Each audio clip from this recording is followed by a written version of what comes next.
So, when I was a young person, because there was a time in ancient days when I was actually young, I was part of a very elite organization known as the Boy Scouts. And anybody can join the Boy Scouts. In my troop, after several years, not everybody, well, yeah, actually, well, it used to be not the gays. No, well, that's true. Yes, they let women in and not gays. I don't know, but there are plenty of gays in the Boy Scouts. Don't worry. So don't ask, don't tell. It's a whole thing. But anyway, so my Boy Scout troop decided that we were tired of the summers in Texas, and so we would go to the Calgary Stampede in Calgary, Canada. Cool. And it was without a doubt one of the highlights of my entire life. We went to Canada. I went to Chateau Lake Louise. Bing. I went to Banff. Bing. I got to see bighorn sheep for the first time in my life. Bing, bing, bing, bing. I got to just see glaciers, and it was just it was gorgeous. And Calgary this is in the 80s. I don't even remember where in the 80s, like in the early 80s. Calgary is a beautiful town. It had a big, beautiful river running through it. And in the river, the water was so clean, it had huge trout. Oh, wow. It was ridiculous. It was like something out of a sci-fi movie, where there's like no pollution. Everybody is kind to one another. It was like, what is this place? It was terrifying for an American. Anyway, we go to the opening night of the Stampede, and there's a huge production. There's a huge stage event, and I didn't realize at the time, but it was actually they had Cirque du Soleil performers. This is like before I think they officially became Cirque du Soleil. So I had this guy's doing this trampoline act, which is kind of ridiculous, but it was amazing. The guy had amazing skill. I think he's like on a bike at one point, and he's doing flips, and then he gets off the bike and he's like diving, and it was absolutely spellbinding. And the headliner of the night, the pride and joy of Canada, Alan Thicke was the headliner. So just so people here in the States understand, or our friends in Peru and Argentina, which by the way, we have a huge fan base. Hola, Peru, Argentina. We look forward to the World Cup. It'll be fun.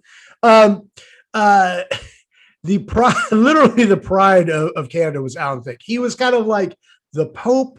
And if you're old enough to remember Johnny Carson, who was a huge entertainer here in the United States, and then like the Beatles and like all that rolled into one person. It was insane how popular and beloved he was.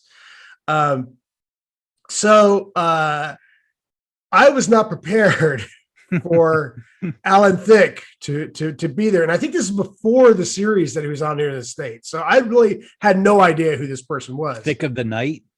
Yeah, he was in Canada. That was on, but I didn't know about it. I was like 15, 16 years old. Yeah. I was a baby. I had no clue.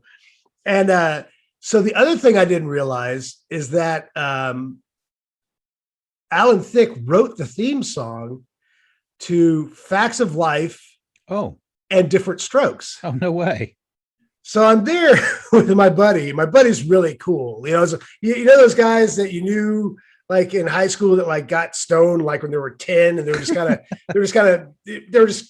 of cool, like this is a weird cool dude, That's the guy. He was in my Boy Scout troop and he was sitting next to me.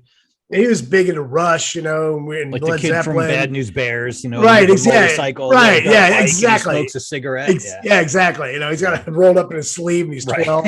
Right. So I'm sitting next to him now. In front of us, and I wish I were making this up, are two guys that are dressed exactly like Bob and Doug McKenzie. Okay, if bing bing, it's just so people know who we're talking about and everything. Exactly. They got toques on, they got their coats on, they're drinking Pilsners or whatever the hell, Elsinore beer. I think is one of the movies. Like, oh, get another Elsinore.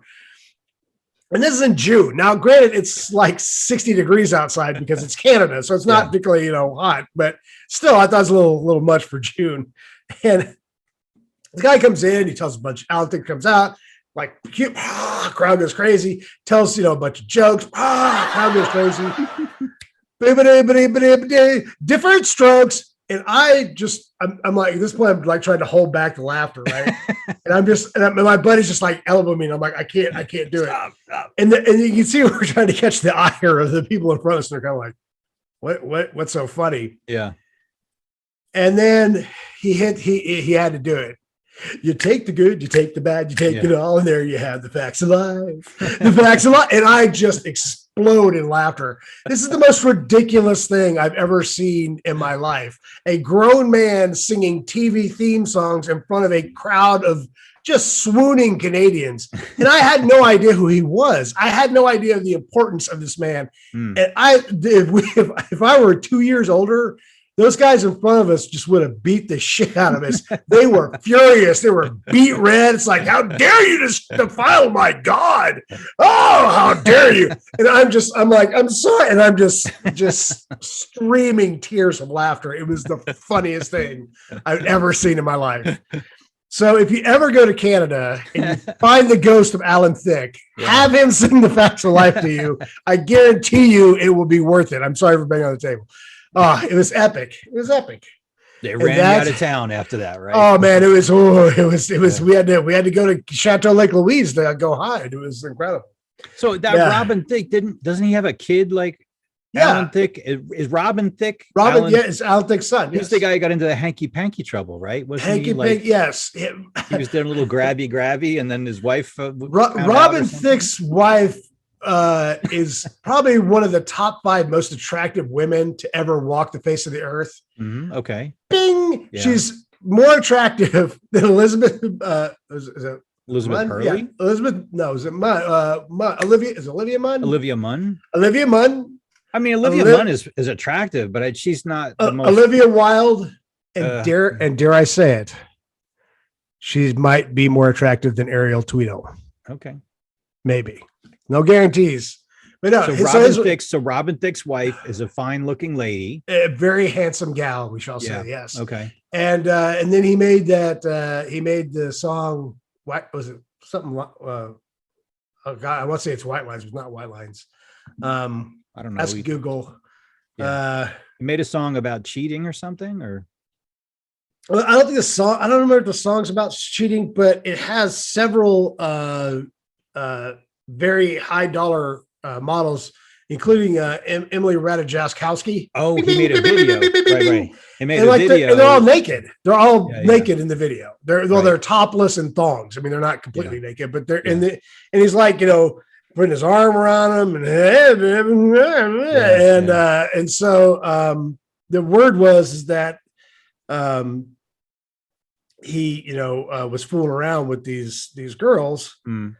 And I got back to his Mrs. wife, Thicke, and she was nonplussed, and Blurred Lines. That's the name of the song. Oh, Blurred Lines. Google. Okay. Thank you, Google. And so we're not sponsored by Google, but not a sponsor yet. Not yet. Not a sponsor yet. Yes. But yeah, so and she's like, that's enough. And maybe the marriage already on a rock, already on the rocks, and she's like, I see a window, I'm gonna jump through it. Zing. So I don't know, but got kicked out. Yeah. Yep. Which I can't remember if that happened before his dad died or after his dad died.